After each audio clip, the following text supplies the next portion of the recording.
오늘 우리의 삶이 늘 주님 안에서 기뻐하고 즐거워하고 또 행복함으로 가득한 삶이 되길 축복합니다. 지난 주일이 우리 교회 설립 50주년 기념주일이었습니다. 작년부터 우리가 교회 희년을 준비하면서 여러 가지 행사를 계획하고 또 리모델링을 하고 또 비전 센터를 지으면서도 그 날짜를 3월 첫째 주에 맞추고 준비하였습니다. 이런저런 사정으로 건축이 맞춰지지 못하고 어수선한 중에 우리가 창립주일을 또 교회 설립주일을 맞이하게 되어졌고, 또 코로나 상황이 점점 위기감이 고조되면서 또 많은 분들이 또 참여하지 못한 가운데서 설립주일을 그렇게 조촐하게 지났던 것 같습니다. 우리 인생 가운데 중요한 날들이 있잖아요. 의미 있는 날들이 있고 또 기뻐하고 감사함으로 지나가야 하는 그런 날들이 있습니다. 그런데 내가 기뻐하고 싶다고, 내가 그렇게 축하하고 또 즐거워하고 싶다고 또 마음껏 즐거워할 수 없는 그런 상황도 있더라라고 하는 겁니다. 남들은 코로나 때문에 다 힘들어 하는데 누구는 그것 때문에 그렇게 그 병상에서 투병 중에 어려움을 겪고 있는데 그렇게 환호성을 지르면서 기뻐하고 즐거워할 수만은 없잖아요. 또 그렇게 내가 계획하였던 대로 일들이 다 진행되어지는 것도 아니지 않습니까? 오늘 우리들 가운데 그래서 기뻐하지 못하고 즐거워하지 못하고 마땅히 기념해야 하는 날인데 기념하지 못하고 또 지나갈 때는 얼마나 많이 있습니까? 성경에 보면은 성도들의 삶을 향하여서 바로 너희는 기뻐하고 즐거워하라 라고 하였습니다. 내가 다시 말하노니 기뻐하라. 감옥에 갇혀서도 사도 바울이 성도들을 향하여 그렇게 권면합니다. 내가 너희에게 이것을 이름은 내 기쁨이 너희 안에 있어 너희 기쁨이 충만하게 하려 함이라. 또 그렇게 주님께서 말씀하시지 않았습니까? 성도의 삶은 기쁨이어야 하고 이 땅을 살면서 기왕이면 우리가 다 행복하고 그 풍성함을 누리면서 살기를 원하는데 우리 안에서 그 기쁨을 빼앗아가는 것들이 있지 않습니까? 주님께서 가시는 곳마다 바로 문제가 해결되어지고 병자가 고침받고 잔치가 벌어졌는데 구원받은 자들이 기뻐하며 주님을 향하여 감사하며 잔치를 배설하고 마을마다 고을마다 주님이 가는 곳마다 복음의 소식이 들려지고 그렇게 잔치자리가 배설되어졌는데 오늘 우리들 가운데에서 그런 기쁨의 잔치자리를 빼앗아가는 요소들이 있지 않느냐, 그 기쁨을 빼앗아가는 그런 상황들이 있지 않습니까? 오늘 우리가 읽은 요한복음 2장에 보면은 그렇게 기뻐하고 즐거워하여야 할 그 혼인 잔치 자리에 그 기쁨과 즐거움을 잃어버리게 된 한 상황을 기록하고 있습니다. 어제도 우리 박 집사님네, 우리 송 권사님네 결혼식이 있어서 보니까 많은 사람들이 왔고 또 그 이전에 많이 베풀었기 때문에 또 많은 사람들이 그렇게 오게 되었을 것입니다. 모든 것들이 풍성하고 그래서 잘 먹고 또 많은 사람들 만나고 왔는데 그 잔치 자리라고 하는 것은 그렇게 많은 사람들이 와서 축하해 주는 것이 복되잖아요. 또한 먹을 것들이 풍성하고 웃음소리가 가득해야만 하는 것 아닙니까? 그런데 바로 그 자리 가운데서 문제가 발생했던 겁니다. 많은 사람들이 오기는 왔던 것 같은데 먹을 것이 없어서 그 잔치자리에서 가장 중요한 포도주가 떨어지게 된 상황을 오늘 본문은 기록하고 있는 겁니다. 포도주가 떨어진지라. 바로 그 혼인잔치에 꼭 있어야 할 그것이 없어져 버렸던 겁니다. 우리나라는 그래도 결혼식을 하면 1시간, 2시간 하고 지나가 버립니다.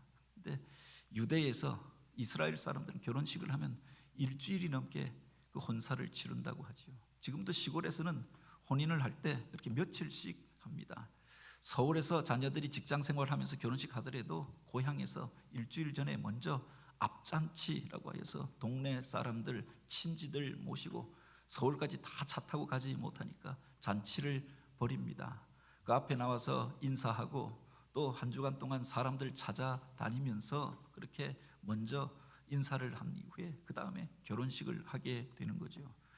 과거에도 우리나라 결혼식을 보면은 먼저 신부 집으로 신랑이 찾아가게 되죠. 혼자 가는 게 아니라 신랑들이, 친구들이 같이 가게 되지 않습니까? 예, 신부 집에서 앞잔치가 먼저 벌어지게 되는 겁니다. 그리고 작은 혼례를 치르고 이제 그 신부를 데리고 이제 신랑 집으로 오게 되는 거죠. 가마에 태워서 오게 되잖아요. 그래서 장가 간다라고 하고 시집 온다라고 하는 것 아닙니까? 잔치가 몇 번에 걸쳐서 벌어지고 그 잔치가 일주일에 걸쳐서 벌어지면서 마을 사람들이 다 기뻐하고 또 먹고 마시면서 그를 축복해 주는 것, 이게 혼인 잔치였다라고 하는 겁니다. 그런데 그 자리에 문제가 발생하였던 겁니다. 먹을 것이 떨어지고 많은 손님들은 왔는데 그 자리에 꼭 있어야 할 포도주가 떨어져 버린 겁니다. 특별히 이스라엘이라고 하는 나라에서 혼인잔치의 가장 중요한 것, 꼭 있어야 할 필수품, 기쁨과 즐거움을 상징하는 것이 바로 포도주였는데 그 포도주가 떨어져 버린 겁니다. 사람들이 앉아서 여기 포도주 떨어졌다고 가져다 달라고 아우성을 칩니다. 그런데 가져다 줄 포도주가 없어져 버린 겁니다. 기쁨과 즐거움의 자리에 불평과 원망이 터져 나오고 또 갈등과 문제가 일어나게 된 상황을 기록하고 있는 거죠. 이 문제가 해결되어지기 위하여서 그 잔치자리에서 기쁨을 회복하고 그 즐거움을 회복하기 위하여서 어떻게 해야 하느냐? 기쁨을 잃어버린 세상 가운데서 오늘 우리가 다시금 기쁨을 회복하고 성도들의 삶은 천국 잔치가 되어져야 한다라고 하였는데 그 잔치가 없어져 버린 세대 가운데서 오늘 우리가 다시금 바로 그 기쁨의 잔치자리, 천국의 잔치자리를 회복하기 위하여서 어떻게 해야 하느냐라고 하는 겁니다. 먼저 우리가 기억해야 할 것이 문제를 문제로 인식하는 시각이 필요하다라고 하는 겁니다. 그것이 떨어졌습니다. 그것이 부족하여서 더 이상 공급되어지지 못하는 상황이 오게 되었던 겁니다. 문제를 문제로 인식해야 문제를 해결할 수 있는 것 아닙니까? 지난 주간에 대통령 선거가 있었습니다. 사실은 많은 사람들이 기대감을 가지고 정권이 출발하였는데 중간에 여러 가지 일들이 있었지요.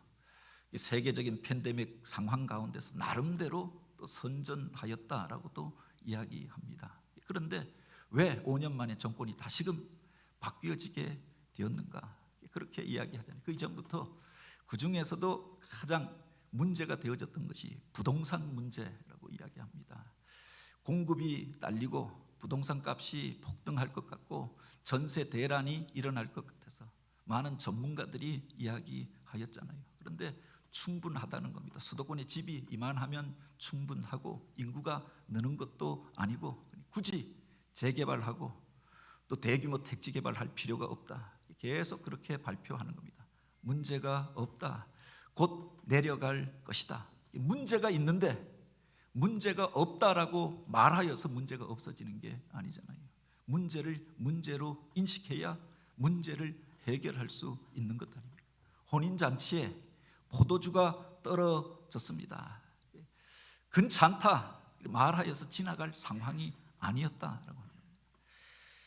엊그제 우리 박 집사님 결혼식에도 많은 사람이 왔습니다만 제가 겪었던 더 많은 하객들이 왔던 잔치자리가 있습니다. 제 사촌 결혼식이 오래전에 강릉에서 있었는데 그때 그렇게 많은 하객들이 온 겁니다. 우리 큰아버지가 강릉에서 또 여러 가지 사업도 하시고 또 정치도 하시고 그래서 아는 분들도 많고 그 사촌 형제들이 다 사업들을 강릉에서 하고 있어서 많은 사람들이 왔던 겁니다. 이 결혼식을 하는데 그냥 어떤 실내에 사다 보면 그 사람들이 다 들어갈 수 있겠는가? 그래서 결혼식을 강릉에 가면은 경포 들어가는 그 입구에 성교장이라고 하는 오래된 강릉에서 제일 부잣집이었던 그 옛날 저택이 있습니다. 그 앞에 넓은 잔디밭이 있는데 그곳에서 야외 결혼식을 하기로 했던 겁니다. 야외 결혼식을 하고 주차장도 넓고 그 터가 넓으니까 많은 사람들을 수용할 수 있지 않겠는가.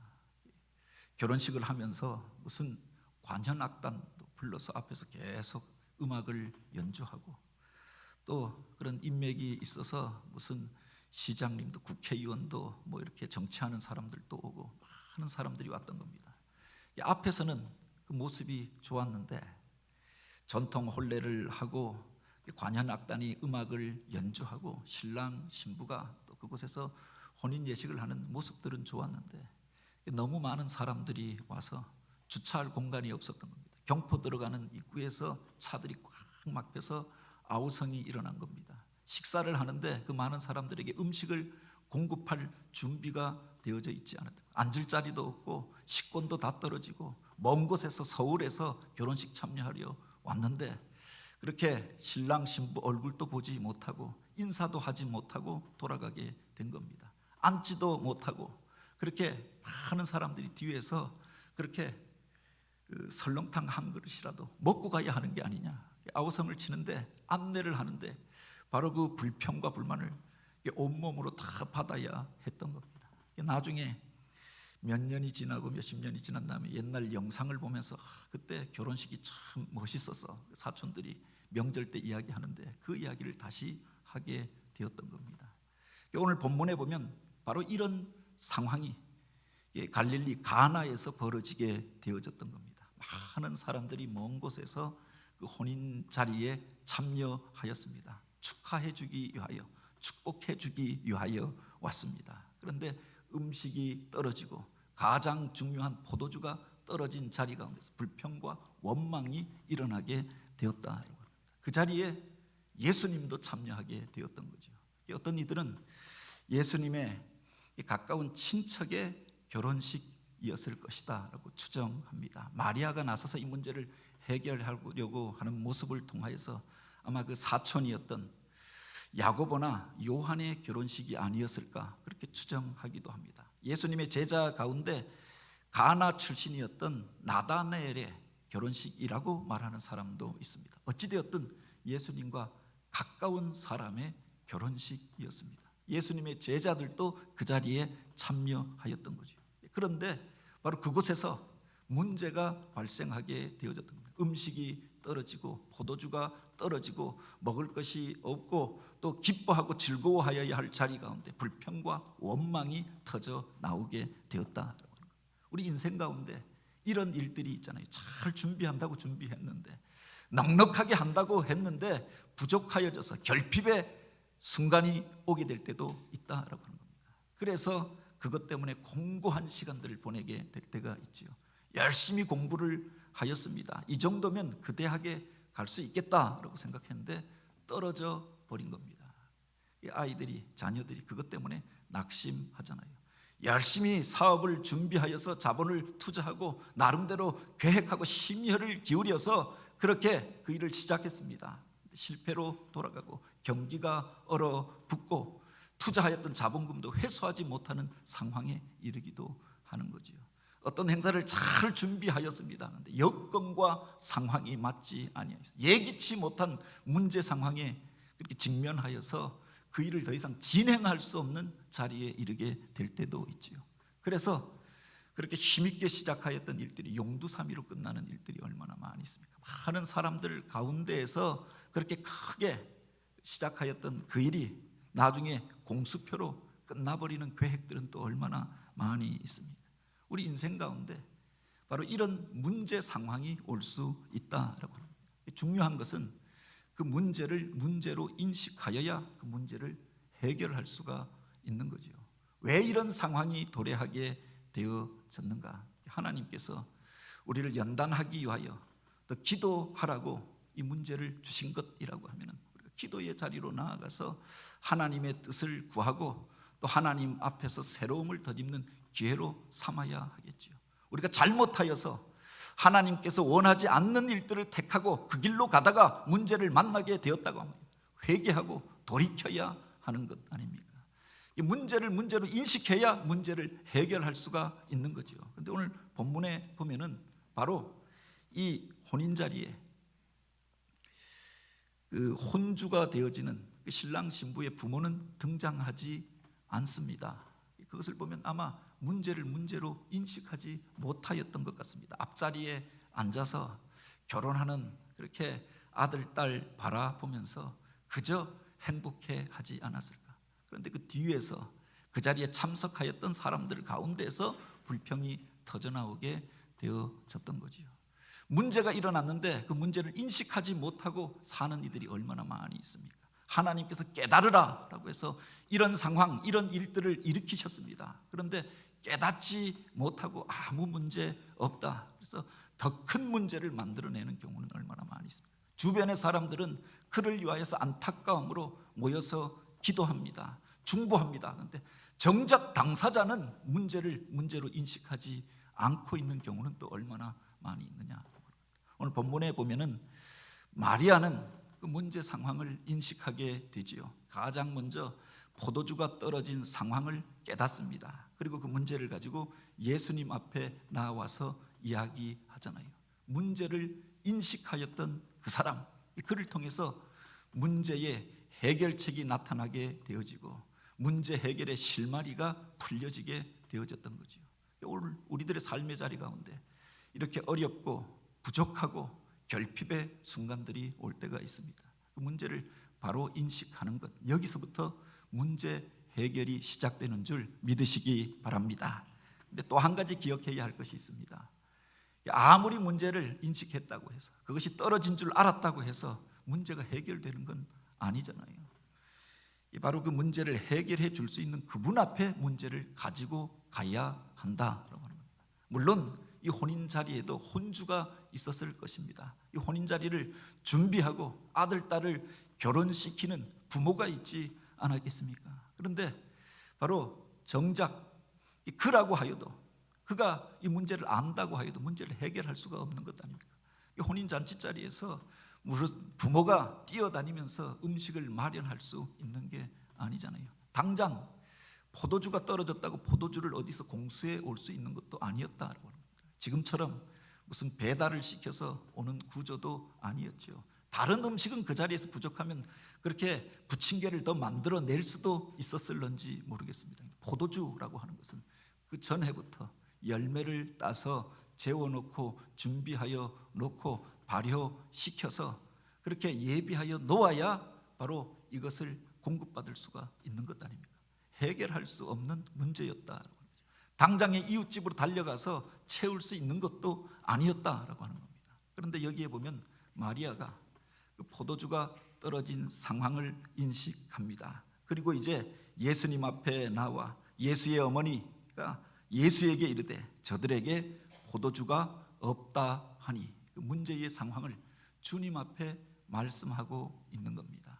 여기서부터 문제 해결이 시작되어졌던 거죠. 문제를 해결해 줄 수 있는 그분 앞에 문제를 가져와야 한다라고 하는 겁니다.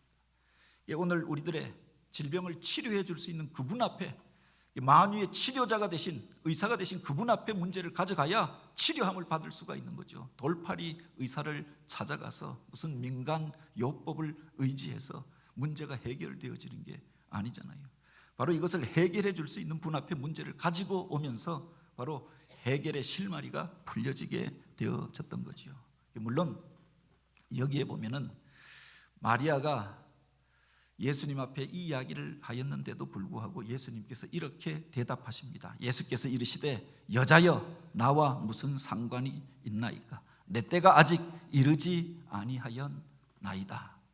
이 말을 보면은 예수님께서 냉담하게 단호하게 거절한 것으로 그렇게 보여집니다. 어떤 사람들은 어머니 앞에 어떻게 이렇게 이야기할 수 있냐, 그렇게 이 구절을 보면서 그렇게 해석하기도 합니다. 그런데 여기서 말하는 여자여라고 하는 말은 우리말로 그렇게 해석된 거지요. 이 원어에 보면은 그 어머니를 향하여 가장 존귀하게 높여서 그렇게 부르는 호칭으로 되어져 있는 겁니다. 귀나이라고 하는 말로 되어져 있는데 어머니를 친근하게 높여서 이르는 말이었던 거죠. 어머니, 그러나 내가 이 자리의 주인공도 아니고 내가 이 문제를 해결해야 할 책임이 있는 것도 아니지 않습니까? 바로 이 말씀을 하셨던 거죠. 뿐만 아니라 아직 내 때가 이르지 아니하였나이다. 마리아는 예수님이 이 문제를 해결할 수 있다라고 믿고 있었던 겁니다. 가브리엘을 통하여서 그분이 누구신가를 잉태하기 전부터 알고 있었고, 또 또 그 안에 놀라운 능력과 권세가 있음을 믿고 문제를 주님 앞에 아뢰었던 거지요. 근데 주님께서는 때가 있음을 이야기하십니다. 뿐만 아니라 이 일에 대해서 완곡하게 또 거절하고 사양하는 투로 말씀하고 있었던 겁니다. 그럼에도 불구하고 그 뒤에 보면 어머니가 또 이렇게 이야기하잖아요. 그 어머니가 하인들에게 이르되 너희에게 무슨 말씀을 하시든지 그대로 하라 하니라. 주님 앞에 해답이 있음을 믿고 바로 너희가 바로 그 주님께서 말씀하시는 대로 순종하라 부탁하고 갔다라고 합니다. 그분을 통해서만 문제가 해결될 수 있다라고 믿었던 거지요. 그 말씀 안에 놀라운 권세가 있다라고 믿었던 것 아닙니까? 그 뒤에 보면은 그 말씀을 통하여서 문제가 해결되어진 것들을 보게 되지요. 때때로 우리들의 삶의 자리에 문제가 발생합니다. 주님 앞에 나와 기도하기도 합니다. 금방 응답이 나타나지 아니하며 그래서 실망하고 돌아설 때가 얼마나 많이 있습니까? 하나님이 계심도 알고 그분이 나의 구주가 되심도 믿고 있습니다. 그래서 주님 앞에 나와 기도하였습니다. 근데 금방 문제가 해결되어지지 아니하면 그래서 섭섭해하고 그래서 원망할 때도 있잖아요. 그런데 그 안에 주님의 깊으신 뜻이 있을 것이다 믿고 주님을 의뢰하고 주님 앞에 맡기고 나아가는 마리아의 모습을 보게 되지 않습니까? 너희가 믿고 주님 앞에 구한 것은 받은 줄로 믿으라라고 하였습니다. 너희가 무엇을든지 기도하고 구한 것은 받은 줄로 믿으라. 의심하지 아니하면 그대로 되리라 약속하시지 않았습니까? 주님 앞에 맡기고 주님께서 해결해 줄 것을 믿었다라고 하는 거죠. 여기에서 놀라운 기적이 일어났던 것들을 보게 됩니다. 오늘날 많은 사람들이 주님 앞에 나와 기도합니다. 기다리지 못하고 돌아설 때가 얼마나 많이 있습니까? 맡기지 못하고 그리고 내가 해결하겠다고 동분서주하면서 그래서 실패하는 경우는 또 얼마나 많이 있습니까? 믿고 주님 앞에 맡김으로 주님의 능력과 그 기적을 체험할 수 있는 저와 여러분이 되길 원합니다. 그런데 또 한 가지 우리가 주목해야 할 것이 있습니다. 주님 앞에 맡기고 기도하였다라고 끝난 것이 아니지요.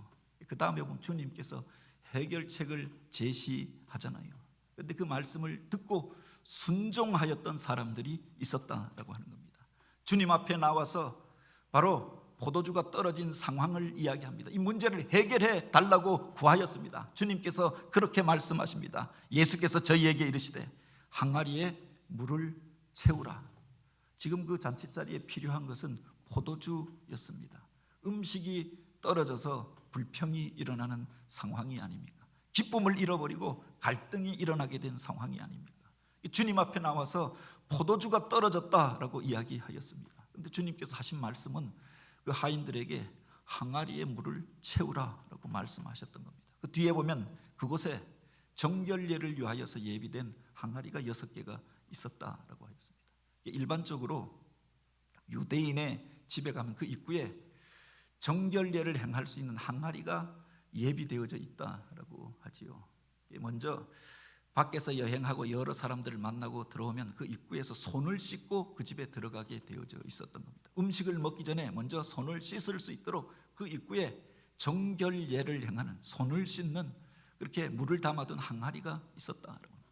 잔치자리가 컸고 또 많은 사람들이 올 것을 예상하고 그 항아리를 6개나 준비해 놓았던 거죠. 물을 가득 아마 채워 놓았을 것입니다. 그 자리에 오는 사람들이 들어가면서 손을 씻고 버리고 그러면서 그 물이 다 동이나 버렸을 것입니다. 그런데 주님께서 엉뚱하게 다시 이 항아리에 물을 채우라라고 이야기하였던 겁니다. 지금 사람들이 원하는 것은 음식이었고 포도주였고 그것이 없다고 아우성을 치는데 손을 씻게 하는 물을 채우라라고 이야기하였던 겁니다. 물이 귀한 이스라엘에서 당장 이 잔치자리에 경황이 없는 중에 어디 가서 물을 구해온단 말인가? 항변할 수도 있잖아요. 그런데 그 이전에 마리아가 부탁하였던 말도 있고 하여서 하인들이 그대로 행하였다라고 합니다. 물을 가져다가 그 항아리까지 아구까지 채워 놓았던 겁니다. 이해가 되어지지 않지만 당장 그들의 보기에는 필요한 것이 아니었지만 먹을 음식이 없는데 무슨 손을 씻을 물을 예비한다는 말입니까? 그런데 바로 그 말씀대로 순종하였더니 그게 끝이 아니죠. 그 뒤에 보면 주님께서 또 다른 명령을 내리십니다. 이제 그것을 갖다 주라. 연회장에게 갖다 주라라고 명령하였던 겁니다. 이게 더 황당한 이야기가 아닙니까? 포도주를 원하는 사람들에게 이 손 씻을 물을 갖다 주라라고 하는 겁니다. 이게 말이 되는 이야기인가? 뺨 맞을 이야기가 아닙니까? 사람들이 냉수 먹고 속 차리란 이야기냐? 그렇게 항변하지 않겠습니까? 그럼에도 불구하고 하인들이 이것까지 순종하였다. 갖다 주었더니, 그 물을 갖다 주었더니 그때 기적이 일어났다. 우리들의 삶의 자리 가운데서 왜 기적이 그쳐지고 그 풍성함을 누리지 못하고 기쁨을 잃어버린 채 우리가 살게 되어졌습니까? 믿지 못하고 맡기지 못하고 순종하지 못하여서 그랬던 것은 아닙니다. 이번에 코로나 사태를 지나면서 방역 전문가가 나와서 그 이야기를 합니다. 그래도 우리나라가 선전했던 것이 3T가 잘 되어져 있었기 때문이다라고 이야기합니다. 첫 번째가 검사, 테스트이고, 두 번째가 추적, 추적하는 것이고, 세 번째가 치료하는 것이었다. 이게 바로 검사하고 추적하고 치료받게 하고, 그러면서 세계적으로 나라마다 몇십만 명씩 걸리고 쓰러지고 수많은 사망자가 일어날 때 그래도 2년 동안 지금까지 견디어 왔노라라고 이야기를 하는 겁니다. 그러면서 이 3T보다 더 중요한 마지막 T가 있는데 그게 뭐냐? 바로 trust, 바로 신뢰라고 하는 겁니다. 믿고 믿어야 바로 그 사람의 진단을 받아들일 수가 있는 거죠. 믿어야 그 사람의 지도를 받아들이고 따르게 되어지는 겁니다. 믿어야 치료를 받게 되어지는 거죠. 그래도 우리나라 사람들이 불평하면서도 방역 당국의 지도를 받아들이고 또 신뢰하면서 따라 주었기 때문에 여기까지 왔다라고 하는 겁니다. 물론 신뢰할 수 없는 여러 가지 요소들도 있었습니다. 그런데 우리 삶 속에서 하늘의 기적을 그렇게 체험하고 문제를 해결하는데 바로 이 원리가 그대로 그렇게 적용되어진다라고 하는 겁니다. 오늘 우리들의 삶의 자리 가운데 내가 무엇이 문제인가 먼저 진단받는 것이 필요하지 않습니까? 그리고 또 그 문제의 근원을 바로 추적하여야 해결할 수가 있는 거지요. 그리고 그 문제를 하나님 앞에 내어놓고 치료받을 때 그 속에서 하늘의 기적이 일어나게 되는 거죠. 그것을 가능하게 하는 가장 중요한 원동력 바로 신뢰, 믿음이다. 하나님을 향한 믿음, 우리 주님을 향한 믿음, 그분께서 내 문제를 해결해 주실 것이다. 그 안에 해답이 있다. 믿고 주님 앞에 맡기고 또 주님께서 주신 말씀에 순종하고 결단하고 나아갈 때 하늘의 기적을 체험하게 되는 줄 믿으시기 바랍니다. 오늘 우리들의 삶의 자리 가운데 어려운 일들이 있습니까? 모두가 힘들고 어려운 시대를 지나고 있잖아요. 주님 앞에 그 문제를 가져갈 뿐만 아니라 주님의 말씀이 내 삶을 움직이는 원리가 되어져서 그 말씀대로 행하고 순종함으로 이 사순절이 하늘의 기적을 체험하는 기간이 되길 원합니다. 여기에 보면 요한복음 기자가 마지막에 이렇게 기록합니다. 예수께서 이 처음 표적을 갈릴리 가나에서 행하여 그 영광을 나타내심에 제자들이 그를 믿으니라 라고 했습니다. 예수님께서 행하셨던 이 놀라운 일들을 그냥 기적이라고 미라클이라고 이야기하지 않습니다. 놀라운 일이고 세상이 이해할 수 없는 일이다 그냥 그렇게 말하고 끝나지 않고 표적, 사인이라고 이야기하고 있는 겁니다. 너희도 그 길을 쫓아가면 그대로 행하면 이런 기적을, 이런 풍성함을, 이런 놀라운 일들을 경험하게 될 것이다 안내하는 사인이다라고 하는 거죠. 2000년 전 그 자리에 있었던 사람들만 그 맛 좋은 포도주를 맛보고 처음보다 나중이 더 좋은 것들을 경험하였던 것이 아니라 오늘도 우리들의 삶의 자리 가운데 부족함을 경험하는 이들이, 결핍을 체험하는 이들이, 문제의 상황 가운데 있는 이들이 문제를 문제로 받아들이고 인식할 뿐만 아니라 그 문제를 주님 앞에 가지고 나오게 될 때 주님의 말씀을 듣고 그대로 순종하고 또 그대로 행할 때 그 속에서 하늘의 이 놀라운 일들을 경험하게 되는 줄 믿으시기 바랍니다. 삶 속에서 하늘의 기적을 체험하고 그 풍성한 기쁨을 누리고 다시 한번 우리들 가운데서 기쁨의 잔치자리가 회복되어져서 주님 앞에 영광 올려드리는 교회가 되어지길 주님의 이름으로 축복합니다.